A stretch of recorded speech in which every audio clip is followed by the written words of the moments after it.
Screen पर दिख रही यह वही अभागन महिला है जिसकी बेटी आज से 9 महीने पहले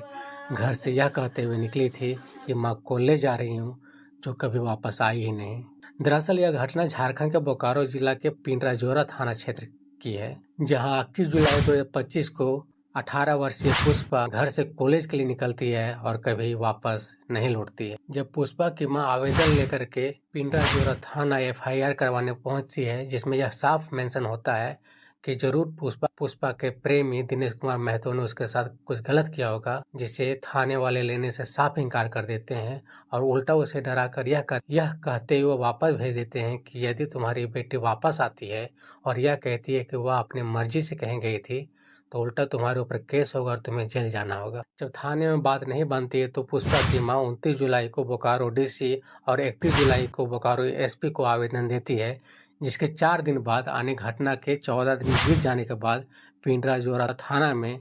पुष्पा की गुमशुदगी का रिपोर्ट लिखा जाता है। इतना ही नहीं, बोकारो SP को दिया गया आवेदन में कातिल दिनेश कुमार महतो का जिक्र तो मिलता है, लेकिन पिंडराजोरा थाना में दिया गया आवेदन में कातिल दिनेश कुमार महतो का जिक्र कहीं नहीं मिलता,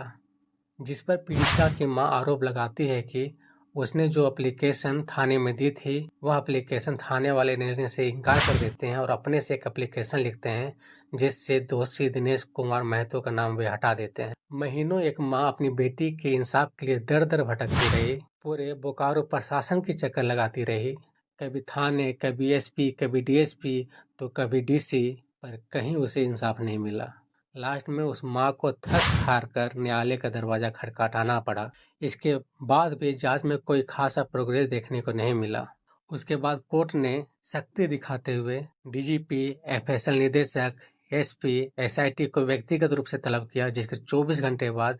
इस केस से जुड़े सभी पुलिसकर्मियों को सामूहिक सपना आता है और वे पुष्पा के प्रेमी दिनेश कुमार महतो को धर दबोचते हैं। जिसके बाद दिनेश सब कुछ उगल देता है कि कैसे वह पुष्पा को मिलने के लिए चास कॉलेज के पास बुलाया और उसे जंगल ले गया, जहां चाकुओं से उसकी हत्या कर दी और उसके शव को झाड़ियों में छुपा दिया। मामला को बढ़ते देख बोकारो SP